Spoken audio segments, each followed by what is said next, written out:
Hello, je te salue dans le nom précieux de Jésus. Pour ceux qui sont nouveaux sur cette chaîne, vous êtes la bienvenue. Si vous n'êtes pas encore abonné, pour ceux qui de temps en temps me regardent, je t'incite à le faire pour ne rater aucune exhortation. Ici, nous parlons de la foi chrétienne, nous parlons du salut et nous faisons, bien aimé, lorsque je parle de nous, je m'inclus et je vois le Saint-Esprit. Alléluia. Alors nous parlons de tout ce qui concerne la foi chrétienne. Aujourd'hui, j'aimerais bien aimer interpeller un chrétien, j'aimerais interpeller une chrétienne, quelqu'un qui a décidé de marcher avec Dieu, quelqu'un qui est né de Dieu, quelqu'un qui a décidé de confesser la foi chrétienne.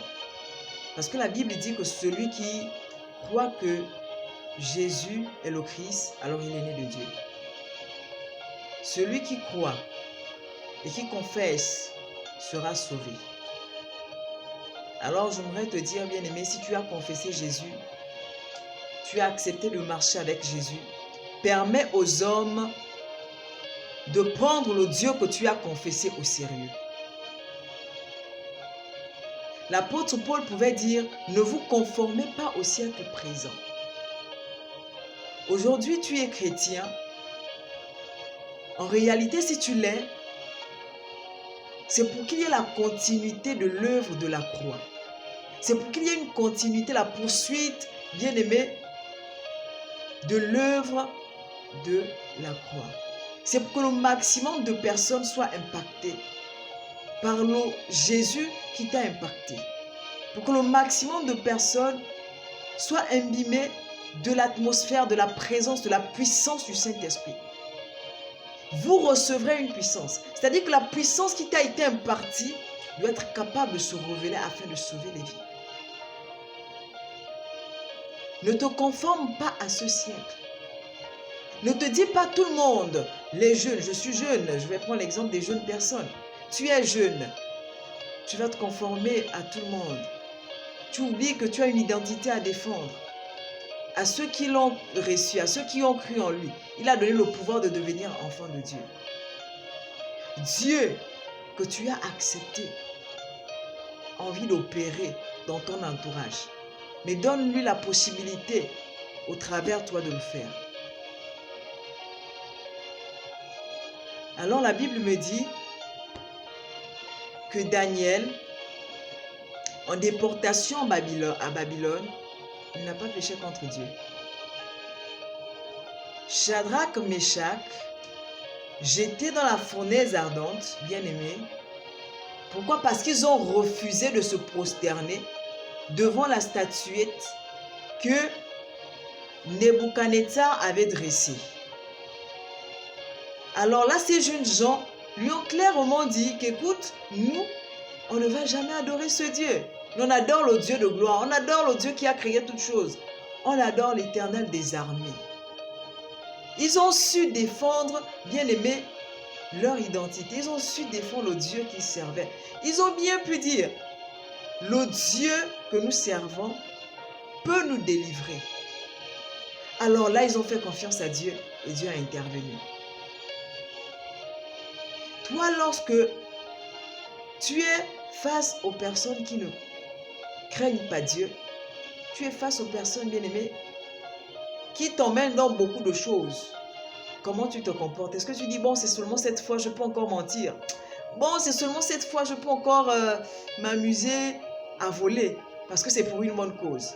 Et parfois même pour te consoler, tu trouves des raisons pour toi qui sont valables.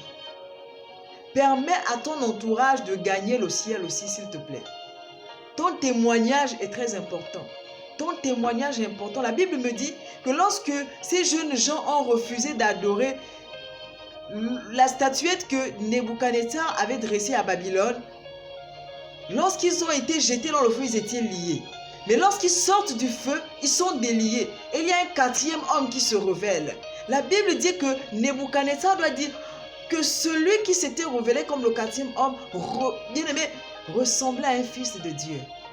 Il ne savait pas que c'était Dieu lui-même. My God. Bien aimé, si tu n'as pas encore compris que le Dieu que tu as accepté de servir, c'est un Dieu de gloire. que le Dieu que tu as accepté de servir, c'est un Dieu qui est capable de ressusciter les morts au travers de toi. J'aimerais que tu reconsidères la décision de servir Dieu. Reconsidère la décision que tu as prise de le suivre. Si tu es dedans, permets à Dieu, bien-aimé, d'opérer dans ton entourage. Si tu es dans la présence de Dieu, permets aux hommes autour de toi de prendre au sérieux ce Dieu. Parce que la Bible me dit que Nebuchadnezzar a pris au sérieux le Dieu de Shadrach, Meshach, Abednego.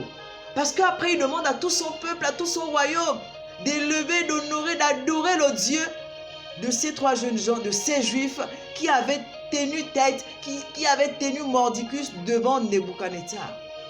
C'était incroyable parce que même ceux qui avaient bien aimé jeter ces trois hommes dans le feu étaient morts. Comment expliques-tu le fait que trois hommes soient jetés dans le feu et que le feu ne les consume pas? Ils sont jetés liés, mais ils sortent de là déliés. Mais ils apparaissent avec le roi de gloire, le roi des rois. Considère le Dieu que tu as décidé de servir. Arrête de te conformer au siècle présent. Arrête de penser que tu es jeune, tu peux te permettre. Tu es chrétien, mais tu es jeune. Il est vrai que tu es jeune, mais tu es chrétien. Tu es jeune, mais tu as une identité à défendre. Tu es vieux.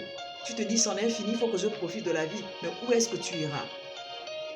Les jeunes aussi meurent jeunes. Tu meurs maintenant. Qu'est-ce que tu diras au Seigneur? J'étais jeune, c'est pourquoi j'ai voulu encore vainquer tout ce que j'ai vu sur la terre. Mais non, décide de ranger ta vie maintenant. Que Dieu te bénisse. Partage ce message à quelqu'un que tu sais qu'il a accepté le Seigneur, mais il mène encore sa vie comme bon lui semble. Il en a besoin parce que le royaume de Dieu doit avancer et les hommes sur la terre attendent de la révélation des fils de Dieu. Dieu te bénisse. Tu es celui par qui Dieu veut passer pour toucher une vie. Alors considère et prends au sérieux ton bien-aimé, ton appel. Que Dieu te bénisse. Si tu n'es pas abonné, abonne-toi et partage. S'il te plaît, aide-moi à propager l'évangile. Que Dieu te bénisse.